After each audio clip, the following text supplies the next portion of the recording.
Now the tides are turning. Okay, different publications are starting to shiz on her. Okay, that's what they do, ReRe. That's what they do. You done gave the Jet magazine and the Ebony all your good lies, and now how they reward you is to tell the truth about your fucked upiness. Oh, my life.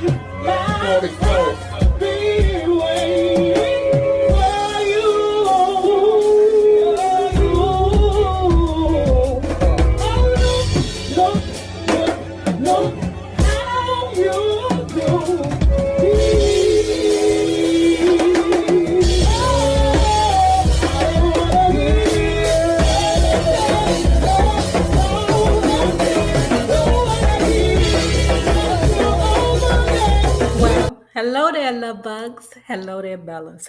If you have not already done so, please remember to like, share, and subscribe because it is so important to our success here on the YouTube.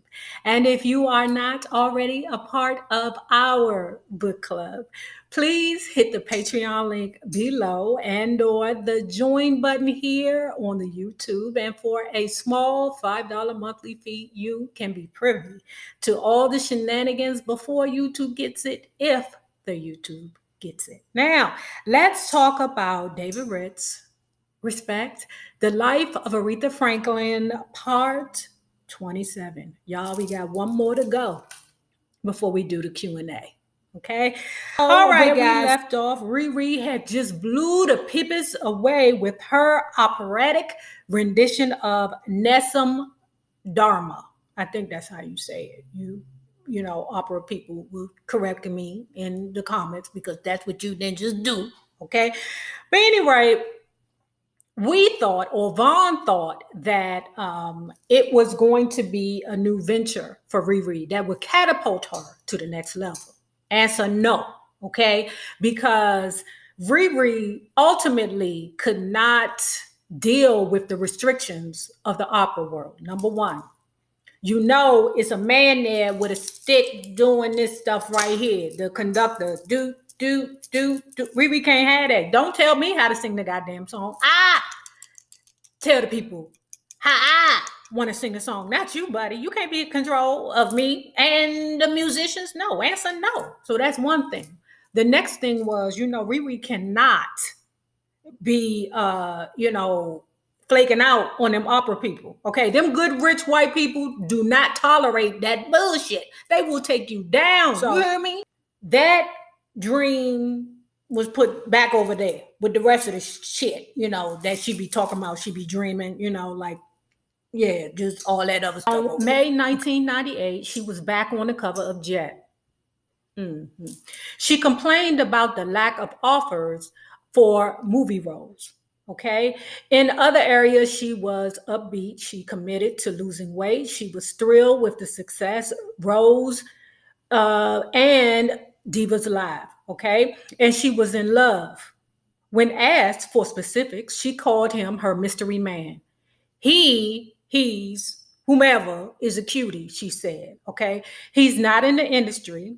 It doesn't matter what age he is. You know, David Ritz said he asked Ruth Bowman about this dude later on. And just like she said before, it ain't no tides are turning. Okay. Different publications are starting to shiz on her. Okay. That's what they do, ReRe. That's what they do. You done gave the Jet magazine and the Ebony all your good lies. And now how they reward you is to tell the truth about your fucked upiness.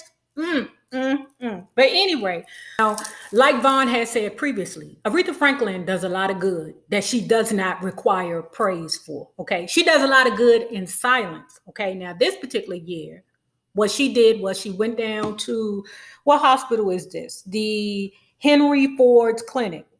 Okay.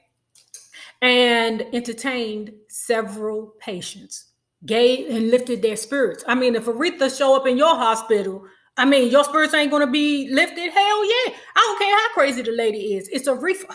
Okay. The publication, instead of discussing what she did or just did at the hospital, they started discussing how the creditors of Detroit were now pursuing her legally. We had her 57th birthday party. Okay. Everybody was excited because they know that the Prince of Monaco want ReRe to go over there to Monaco, okay, and sing for him. All right. The problem is, ReRe ain't getting on no plane. She don't give a fuck who you are. She don't care if you was the best pickle in the world over there across the seas in Africa. She ain't going over there to get it. Okay. If it's not here in the United States of America and she can't get to it in less than 24 hours on the bus, it ain't gonna happen. Okay? From what I understand, just like this one, once the book was published, Aretha Franklin was pissed. Okay. Aretha Franklin didn't like how everything came together. I don't know how or why she was mad, because according to the David Ritz, that thing didn't make no money. It didn't get no momentum. It was on the bestsellers list for 1 week and then fell the fuck off. David Ritz said that she barred him, okay, and everyone else from the final editing process. My name appeared on the cover as her collaborator. She ain't like you, David Ritz. She ain't like Oprah. You. Oprah deserves this. Now, I'd be like, okay, we be a bitch sometimes, but Oprah is a bitch and she deserves it, okay? But anyway, she up there with Oprah, okay? And Oprah is discussing the book with her, okay? Oprah says, do you think you were a bit evasive in this book? No, what you talking about, Oprah? What the fuck are you talking about? Well, according to David Ritz and other people, ReRe was very defensive during that interview. I don't care. She deserved it. Oprah deserved it. Anytime Oprah Winfrey gets cussed out and her ass handed to her, she deserved it. I don't like her. I can't believe I used to like her for so many years. I can't believe that. Child, it's the 2000s. Okay, it's 2000, the new millennium, child. And Aretha Franklin then fell in love with Tavis Smiley. But Tavis Smiley don't know what the fuck is going on. Okay, Aretha was so serious about her relationship with Tavis Smiley that she started telling publications about their torrid affair. Now, this is the deal, okay? When people asked Tavis Smiley, he politely said, no, I am not having a relationship with Aretha Franklin, okay? But in Aretha's mind, you can't tell her nothing. They go together. They hot and heavy, okay? This was a concern. This is when people started saying, yeah, I think Aretha might be a little So anyway, crazy. Moving on. In the winter of 2000, Aretha's booking deals were scarce. Dick Allen explained that it had been 3 to 4 years since her last studio album. And then came VH1's Divas. Y'all remember them Divas Lives, girl? Oh, I love them. VH1, that was a good job. Okay, now VH1, you full of shit now because you be exploiting the hell out of them damn people around there to them reality TV shows, making them people look like damn fools, and you only paying them $500 an episode. Okay, that's what I heard. I don't know how much money they get for real, but VH1, you kind of shitty now, but back then it was good. Like cable channels like VH1 and MTV were about music. I don't know what the hell they about now, to be quite honest with you. I'm gonna say she went over her sister's house. She used to her sister's home, whatever, being in disarray. Okay, but this time it was really fucked up. She said that it was like trash around the house, like it was really jacked up around there. So much so that when she started picking up here and there, she picked up a $20,000 check. She turned to ReRe and said, "Re, clean this shit up. This is $20,000, girl. This is a $20,000 check. You about to lose this." I said, "Lose this." ReRe snatched the check out of her hand and put it in her purse, because she don't go nowhere without her purse. I don't blame her. Put it in her purse and said, "Mind your fucking business." Yikes. But like I said, how the hell you the big sister, Irma? And you let your little sister talk to you any kind of damn way. My little sister's a Aries too now. I know it's a little trouble there, but I will check her ass if I need to, goddamn. Don't forget, you need me. Now, I ain't got money like you, goddamn it. That's what I would tell Aretha. Okay, if I was Irma. I ain't got money, goddamn it. But you will need me. You always need your big sister. In August 2001, Irma was diagnosed with cancer. Irma's daughter, Sabrina, said when she first called Aretha to tell her that her mom was dealing with this, Aretha got nasty with her and said, "Shut the fuck up talking to me, okay? Don't call me with this bad news, all right? when you get yourself together and them doctors get themselves together, call me back, right? But ultimately, Aretha Franklin couldn't deny that her sister was sick too much longer, okay? Because you could see it, right? And her niece, Sabrina, Irma's daughter, had said that her aunt was very supportive in those days. And on September 7th, 2002, Irma died from cancer.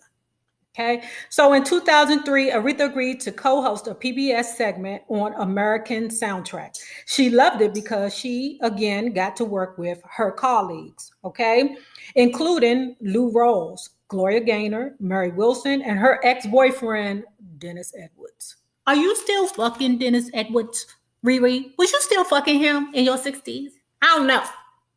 I don't know, but I wouldn't doubt it. Okay. Aretha loved that job, but she did not want to do the job long term because she did not want to accept the fact that she was an old has-been, washed up, put out to pasture singer like the rest of them. So moving on to April 16th, 2003, Luther Vandross suffered a near fatal stroke in his apartment. Although they had a hate-love relationship, they still were very good friends. What do for her friend was to hold candlelight vigils in her home to pray for his recovery. Okay. Now, her next performance would be considered lackluster, all except for the one that she did with Dennis Edwards. Is again the ReRe. Is you still fucking Dennis? If you have not already done so, please remember to like, share, and subscribe because it is so important to our success here on the YouTube. Now, remember this. The same people that you meet on the way up will always be the same people that you meet on the way down. My naysayers, my patron loves. You babies, y'all better have a good one.